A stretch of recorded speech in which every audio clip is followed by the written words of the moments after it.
Hey y'all, this is Penny on 15 Minutes of Fame, and our show today is about how a wrongful death lawsuit in the Tupac case is turning Keefe D's own words against him, pulling evidence straight from his memoir and statements he made to Netflix.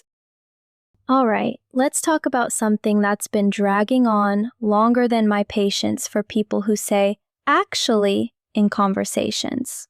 Almost 3 decades. That's how long Tupac Shakur's family has been waiting for answers. And honestly, they're done being polite about it. Maurice Mopreme Shakur, Tupac's stepbrother, who rapped with him back when Thug Life was an actual group, and not just a phrase people get tattooed after one tequila shot, just filed a wrongful death lawsuit against Dwayne Keefe D. Davis and, wait for it, up to 100 unnamed co-conspirators. Yeah, 100. That's not a lawsuit, that's basically a call-out post with legal teeth. The language in this complaint? Chef's kiss levels of pointed. Many individuals who were involved have long since passed away, while others have been hard to identify. Yet one thing is certain. There remain individuals who were involved in Tupac's murder who, for 30 years, have not been held accountable for their crimes. Then comes my favorite part. This action seeks to change that. Translation, we're coming for everyone, and we brought receipts.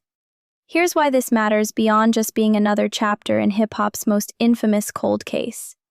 This isn't the family sitting around hoping the criminal justice system suddenly gets competent. Keefe D has a criminal trial scheduled for August. He's the only person ever arrested in connection with the murder, which is wild considering how many people were allegedly involved. But criminal trials? They're laser-focused on proving one person's guilt beyond a reasonable doubt. Civil suits? They can cast a net so wide you could catch every sketchy character between Compton and Las Vegas. And that's exactly what's happening here. The Shakur family is naming John Does 1 through 100, people they believe participated in planning, financing, directing, or carrying out the conspiracy to kill Tupac. The discovery process in a civil case is basically a license to be professionally nosy. Depositions, financial records, communications, all fair game. The family is essentially conducting their own investigation with subpoena power. You call it litigation, I call it weaponized curiosity. Let's review what we actually know versus what's been floating around like a conspiracy theory at a barbershop. The facts. Tupac attended a Mike Tyson boxing match with Death Row Records founder Suge Knight. Earlier that evening, there was a physical altercation in the casino lobby between Tupac, Suge, and Orlando Baby Lane Anderson, who was affiliated with the Southside Compton Crips. Later, as they drove to an after-party, a white Cadillac pulled alongside their BMW at a red light. 8 shots fired from the back seat. 4 hit Tupac. 6 days later, he died. For years, the story was straightforward gang retaliation for the casino fight. Orlando Anderson was the prime suspect. Tupac's mother, Afeni Shakur, even filed a wrongful death suit against him back in the 90s. But Anderson was killed in a separate incident the following year, and that case was dismissed. The trail went cold, like every lead in this case apparently decided to do. Then came Keefe D, who apparently missed the memo about staying quiet. In a plea deal for an unrelated matter, he admitted he was in that white Cadillac when the shots were fired.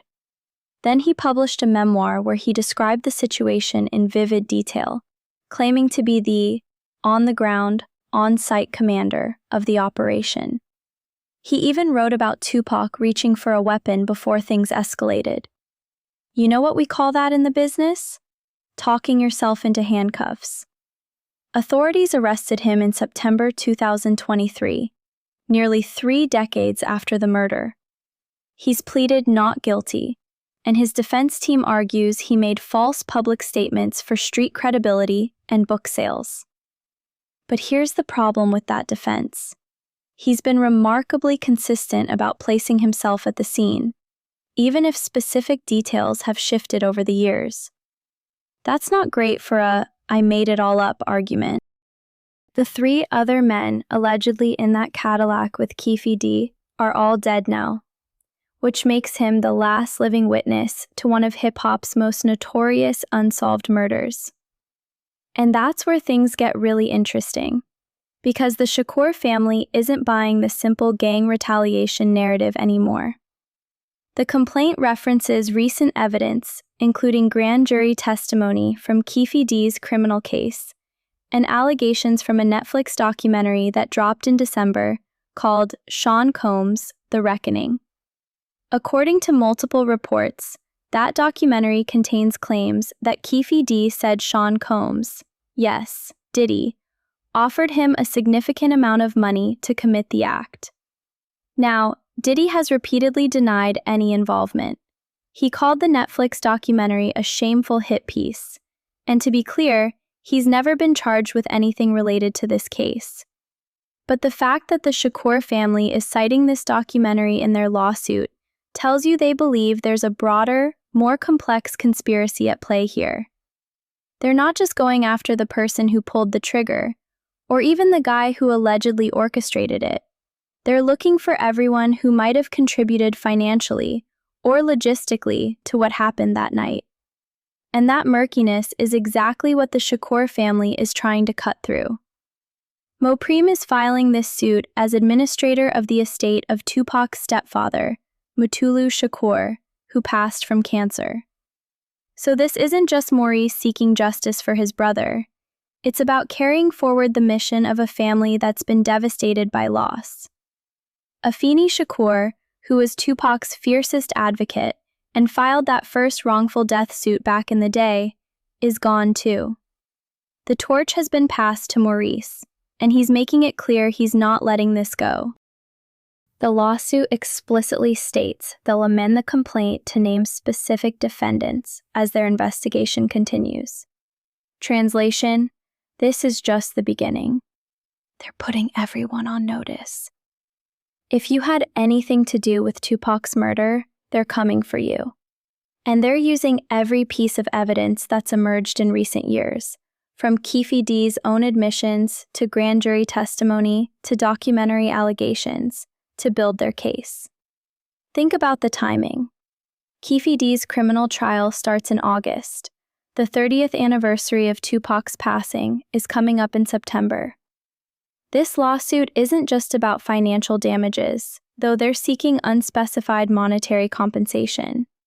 It's about forcing the full story into the light before another anniversary passes with questions unanswered. But here's what nobody's really asking. If there was this broader conspiracy involving multiple people who helped plan, finance, or direct the murder, why did it take 30 years for law enforcement to arrest anyone? Keefe D was talking about his involvement for years before his arrest.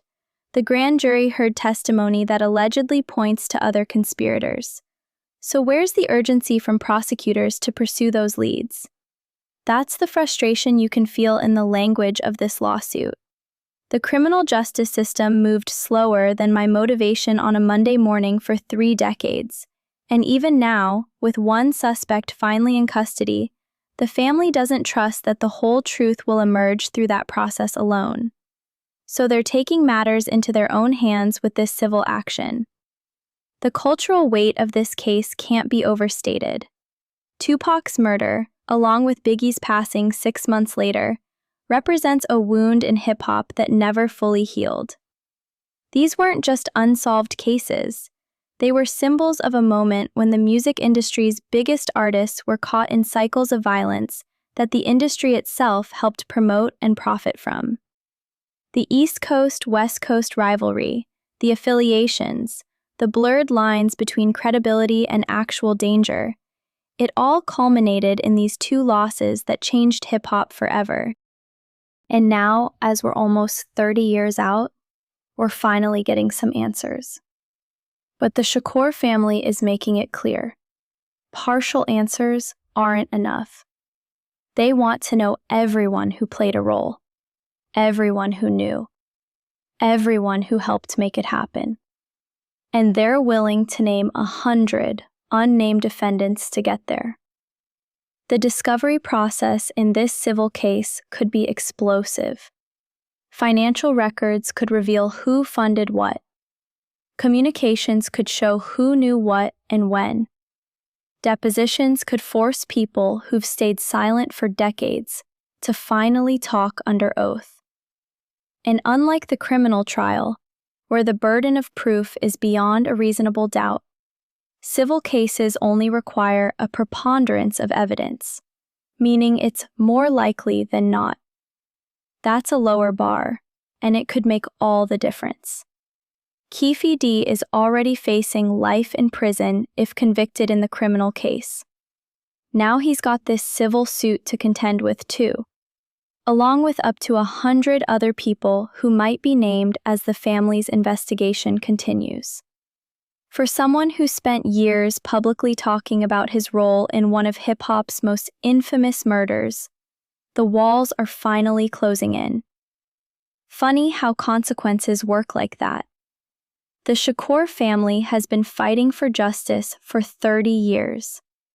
They've buried Tupac, Afeni, and Matulu. They've watched suspects pass away, cases go cold, and conspiracy theories multiply. And through it all, they've maintained that more people were involved than the world knows. Now they're using the courts to prove it. This lawsuit isn't just about Keefe D. It's about everyone who helped take Tupac from us and thought they'd gotten away with it. As the complaint says, this action seeks to change that. Okay, creators, that is your 15 Minutes of Fame podcast. If you like what we do here, show us some love with 5 stars and a follow. Now, go be the main character. 15 minutes of fame! 15 minutes of fame! Grab news. Thomas.